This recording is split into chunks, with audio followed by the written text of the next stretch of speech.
আজকে 5টি কারণে আর্জেন্টিনা চ্যাম্পিয়ন হতে পারে, সেই 5টি কারণ আলাপ করব, যেই 5টি কারণে আর্জেন্টিনা চ্যাম্পিয়ন হতে পারে। প্রথম যে কারণটা বলতে চাই সেটা হচ্ছে মেসির প্রভাব। দেখেন, কোনো কোনো দলের মহাতারকা আছে, খেলে। কোনো কোনো দল মহাতারকার সাথে খেলে, মহাতারকার সাথে লড়াই করে। আর আর্জেন্টিনা তাদের মহাতারকার জন্য লড়াই করে, মেসিকে কাপ দেওয়ার জন্য তারা লড়াই করে। 2022-এও করছে, 2026-এও করতেছে, মেসিকে কাপ এনে দেওয়ার জন্য, তাদের মহাতারকাকে আরও অনেক উপরে তুলে দেওয়ার জন্য। আমাদের আরো অনেক উদাহরণ দেখেছি যে তারা মহাতারকার সাথে লড়াই করে, মহাতারকাকে পাস দিতে চায় না। কিন্তু এই যে মেসির প্রভাব, এই প্রভাবটা ভয়ানক। মাঠে যখন দেখবেন একটা গোল হয়, সবাই মেসির কাঁধে পিঠে পড়ে, মেসিকে জয় ধরে। কারণ কি? সবাই জানে যে মেসির জন্যই আমরা এত দূর আসছি, মেসির জন্যই আমরা খেলতেছি, মেসির জন্যই আমরা জীবনটা দিচ্ছি। সো মেসির প্রভাবের জন্য আর্জেন্টিনা চ্যাম্পিয়ন হতে পারে। 2 নম্বর কারণ, বড় ম্যাচের অভিজ্ঞতা। দেখেন, আর্জেন্টিনা 2022-এর আগে থেকেই কোপা আমেরিকা, ফাইনালিসিমা, তারপরে বিশ্বকাপ, এই ধরনের বড় বড় ম্যাচ খেলে খেলে তাদের অভিজ্ঞতা হয়ে গেছে এই টিমটার। তারা খুব ভালো করে জানে যে বড় ম্যাচগুলো কিভাবে খেলতে হয়, কিভাবে নিয়ন্ত্রণে নিতে হয়, কোন সময়টাই খেলাটা কিভাবে ঘুরাইতে হয়, এই জিনিসটা তারা খুব ভালো করে জানে। সো এই বড় ম্যাচে খেলার অভিজ্ঞতাটা তাদের খুব বেশি কাজে দেবে বলে আমার মনে হয়। 3 নম্বর যে কারণটা বলতে চাই সেটা হচ্ছে যে নকআউট পর্বের অভিজ্ঞতা। দেখেন, 2022 থেকে তারা নকআউট পর্বে হারেনি তো। 2022-এর শুরুর ম্যাচটা হারছিল, কিন্তু নকআউট পর্বে তারা ধারাবাহিকভাবে ভালো খেলে গেছে, ধারাবাহিকভাবে ভালো খেলে 2022-এ চ্যাম্পিয়ন হয়েছে। 2026-এও যতগুলো নকআউট আসতেছে ততগুলো নকআউটে তারা চ্যাম্পিয়ন ছাড়িয়ে যাচ্ছে, এবং সুন্দরভাবে ছাড়িয়ে যাচ্ছে, ভালোভাবে খেলে খেলে ছাড়িয়ে যাচ্ছে। একদল এসে বলবেন ফিফার বাচ্চা, ফিফার অমুক, ফিফার অমুক। ভাই, মাঠে খেলতে হয়, খেলার পরেই না রেজাল্টটা হয়। সবকিছু না খেললে তো আর রেফারি কি আপনাকে গোলটা বারের মধ্যে ঢোকাই দিয়ে আসবে না। সো এই ধরনের বিতর্কগুলো না করাটাই ভালো। সো এই জন্য বলতেছি, নকআউট পর্বের এই যে অভিজ্ঞতাটা আর্জেন্টিনার জন্য খুবই বড় কারণ হতে পারে তারা চ্যাম্পিয়ন হবে। এই কারণেই তাদের একটা বড় সুযোগ আছে যে তাদের নকআউট পর্বের এই অভিজ্ঞতাটা তারা খুব ভালোভাবে কাজে লাগাতে পারতেছে। 4 নম্বর যে কারণটা বলবো, স্ক্যালোনির ট্যাকটিক্যাল মাস্টার ক্লাস।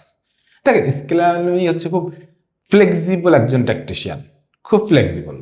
সে হচ্ছে যে মেসির সাথে খেলছে, দ্যাটস মিন সে খুব তরুণ, এবং সে হচ্ছে খুব সহজেই দলের খেলোয়াড়দের বুঝতে পারে, ড্রেসিং রুম নিয়ন্ত্রণ করতে পারে, তাদের মনের মধ্যে কি চলতেছে সেটা বুঝতে পারে, ইভেন তারা যে দেশের জন্য লড়াই করতেছে সেটা বুঝতে পারে, এবং তারা একজনকে বসায় রেখে আরেকজনকে যখন সাব করানো হয় তখন তাকে তাকে সেটা জিনিসটাকে বোঝানো, সবকিছু ম্যানেজমেন্ট করা একদম নিখুঁত, অন পয়েন্ট।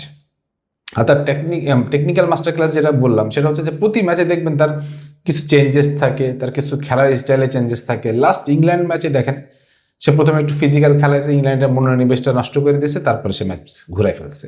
সো এই ট্যাকটিক্যাল মাস্টার ক্লাসটা কিন্তু স্ক্যালোনির খুব মারাত্মক হয়ে গেছে, এবং এই জিনিসটার জন্যই আর্জেন্টিনা চ্যাম্পিয়ন হতে পারে।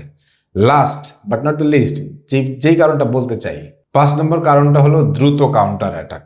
দেখেন, আর্জেন্টিনা কাউন্টার অ্যাটাক একসময় খুব বেশি ফ্লেক্সিবল ছিল না, ভালো ছিল না, কিন্তু এই বিশ্বকাপে আর্জেন্টিনা বেশ দুর্দান্ত কিছু কাউন্টার অ্যাটাক দিছে। সো কাউন্টার অ্যাটাকটা কেন হতে পারে সেটা হচ্ছে যে স্পেন মধ্যমাঠে খেলা নিয়ন্ত্রণ করবে, মধ্যমাঠে খেলাটাকে তারা মানে মানে সফল করার চেষ্টা করবে। মধ্যমাঠে যখন খেলা নিয়ন্ত্রণ করবে তখন স্পেনের অনেকগুলো খেলোয়াড়কে উপরে উঠাই নিয়ে আসতে হবে। আর উপরে উঠাই নিয়ে আসার সময় যদি আর্জেন্টিনা কোনোভাবে একটা বল যদি মনে করেন যে ছিনিয়ে নিয়ে যদি কাউন্টার অ্যাটাক দিতে পারে, সেটা নিশ্চিত গোল হওয়ার সম্ভাবনা বেশি। এবং আর্জেন্টিনা স্ক্যালোনির আন্ডারে এই কাউন্টার অ্যাটাকটা খুব দুর্দান্ত রপ্ত করছে। সো এই আর্জেন্টিনার কাউন্টার অ্যাটাকটা ঠেকানোর জন্য অবশ্যই স্পেনের কোনো প্ল্যান থাকবে, কিন্তু আর্জেন্টিনা রিসেন্ট পাস্টে যেভাবে কাউন্টার অ্যাটাকগুলো দিচ্ছে তাতে আমার কাছে মনে হয় এই কাউন্টার অ্যাটাকটার জন্য আর্জেন্টিনা চ্যাম্পিয়ন হতে পারে। এই 5টা কারণে আর্জেন্টিনা এবার চ্যাম্পিয়ন হতে পারে। এরকম করে বললে স্পেনের অনেকগুলো কারণ আছে যেগুলোর জন্য স্পেন চ্যাম্পিয়ন হতে পারে, কিন্তু আজকে বললাম আর্জেন্টিনা যে 5টি কারণে চ্যাম্পিয়ন হতে পারে। তবে এখানে একটা কথা বলে নেই, স্পেন এই পুরো টুর্নামেন্টে মাত্র একটা গোল খাইছে, কিন্তু মাত্র একটা। সেই দল যখন আপনার সামনে ফাইনালে পড়তেছে, সেই দল আপনাকে খুব সহজে ছেড়ে দেবে না, এবং সেই দল চ্যাম্পিয়ন হওয়ার জন্যই চেষ্টা করবে। এবং সবচেয়ে বড় ব্যাপারটা হচ্ছে যে আপনাকে গোল করতে হবে, যেহেতু তারা গোল করতে দিতে চায় না, গোল করতে হবে। সো ওই গোল করতে হওয়ার জন্য হলেও আপনাকে বেশ মরিয়া হইতে হবে, আর ওই মরিয়া হওয়ার সুযোগটা স্পেনও নিতে পারে।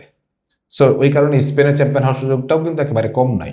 তবে আজকে 5টা বললাম, যে এই 5টা কারণে আর্জেন্টিনা চ্যাম্পিয়ন হতে পারে। আপনার কি মনে হয় এই 5টা কারণের মধ্যে কোন কারণটাই আর্জেন্টিনা, বা কোন কোন কারণটা আর্জেন্টিনা চ্যাম্পিয়ন হতে পারে, সেটা অবশ্যই আমাকে কমেন্ট সেকশনে জানাবেন। বিশ্বকাপ শেষ হয়ে যাচ্ছে কিন্তু চ্যানেল শেষ হচ্ছে না। এই চ্যানেলে প্রতি বছর, প্রতি মাস, প্রতিদিন কোনো না কোনো ভিডিও থাকেই। আপনারা দয়া করে সাথে থাকবেন, তাহলে অনেক দূর যেতে পারবো ইনশাল্লাহ। সবাই ভালো থাকেন, সুস্থ থাকেন, আল্লাহ হাফিজ।